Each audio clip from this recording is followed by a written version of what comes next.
BA तृतीय वर्ष की ऑनलाइन क्लास में आपका स्वागत है।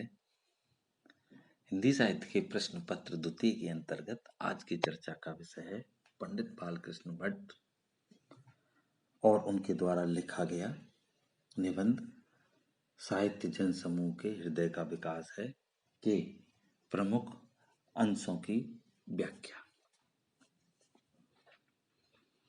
रामायण के समय से भारत के समय में लोगों के हृदयगत भाव में कितना अंतर हो गया था कि रामायण में दो प्रतिद्वंदी भाई इस बात के लिए विवाद कर रहे थे कि वह समस्त राज्य और राज्य सिंहासन हमारा नहीं है, यह सब तुम्हारे हाथ में रहे।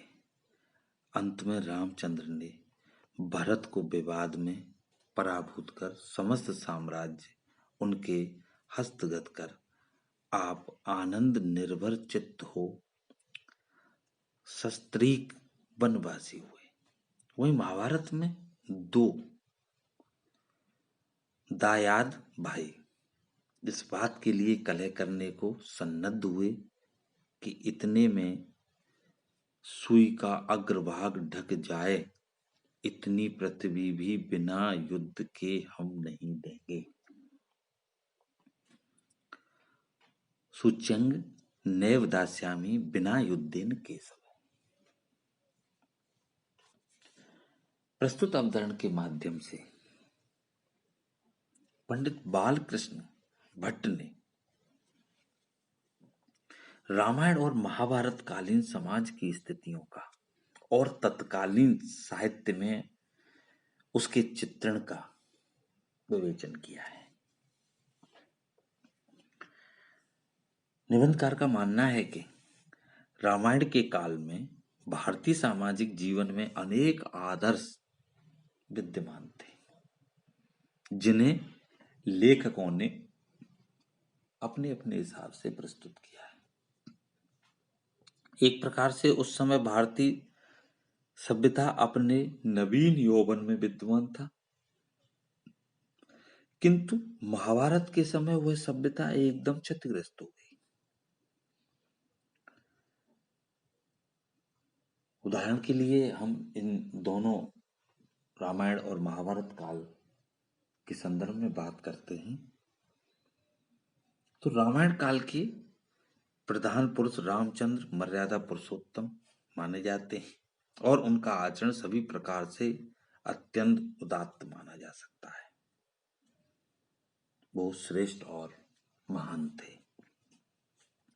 परंतु दूसरी ओर महाभारत काल के प्रधान पुरुष श्री कृष्ण कूटनीतिज्ञ, युद्ध विशारद और तीक्ष्ण बुद्धि वाले थे। इन बातों से स्पष्ट हो जाता है कि रामायण के समय से महाभारत के समय में सामाजिक जीवन के मनोभावों में पर्याप्त अंतर आ चुका था। वस्तुतः रामायण काल में भरत और राम इस बात पर विवाद कर रहे थे कि समस्त राज्य और राज्य सिंहासन हमारा नहीं है। दोनों में से कोई भी राज्य सिंहासन को और राज्य को स्वीकार करने को तैयार ही नहीं था। कोई भी राजा बनने को ही तैयार नहीं था। सब प्रजा में ही सुखी अपने को मानते थे। राम अपनी मर्यादा और प्रतिज्ञा का पालन करने के लिए भरत को राज्य सौंपकर अपनी पत्नी सहित वन चले गए थे, लेकिन इसके बाद भी भरत स्वयं को राजा नहीं मान रहे थे और वे श्री राम के प्रतिनिधि के रूप में ही शासन का संचालन कर रहे थे उनकी चरण पादुकाओं के माध्यम से।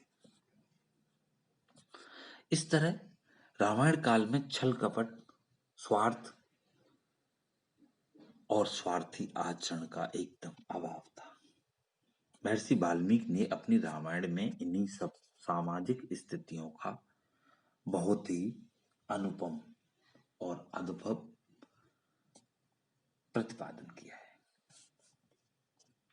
रामायण काल से महाभारत काल की स्थितियों की तुलना करते हुए निबंधकार ने इस अवतरण के माध्यम से स्पष्ट किया है कि महाभारत में राज्य प्राप्ति के लिए पैतृक संपत्ति के समान उत्तराधिकारी दो भाइयों में जीवन भर युद्ध चलता रहा। इसका संचालन स्वयं भगवान श्री कृष्ण ने अपनी कूटनीति के माध्यम से किया। जब युधिष्ठिर ने दुर्योधन से 5 गांव प्राप्त करने के लिए संधि की इच्छा व्यक्त की, तो दुर्योधन ने श्री कृष्ण से स्पष्ट कह दिया कि बिना युद्ध के मैं एक सुई की नोक के बराबर भूमि भी पांडवों को नहीं दूंगा।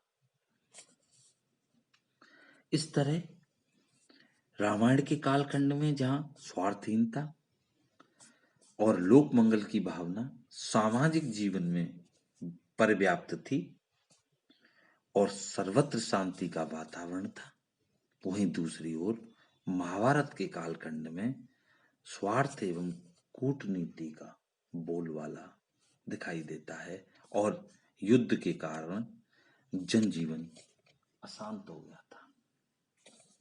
सर्वत्र अशांति और अशांति थी। निबंधकार ने प्रस्तुत अवतरण के कुछ विशेष बिंदुओं को रेखांकित किया है। पंडित बालकृष्ण भट्ट ने इस अवतरण के माध्यम से रामायण और महाभारत कालखंड के समाज की स्थितियों का चित्रण करते हुए बताया है कि तत्कालीन समाज से, तत्कालीन साहित्य से जनसमूह की विचारधारा एवं सभ्यता का स्पष्ट पता चलता है।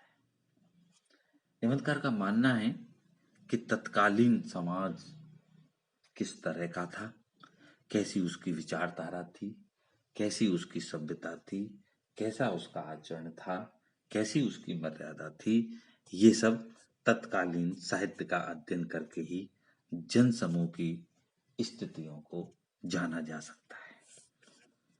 साथ ही प्रस्तुत अवतरण की जो भाषा है वो बड़ी ही सरल है तथा शैली की दृष्टि से हम देखते हैं तो इस अवतरण में विवेचनात्मक शैली का प्रयोग लेखक ने किया है।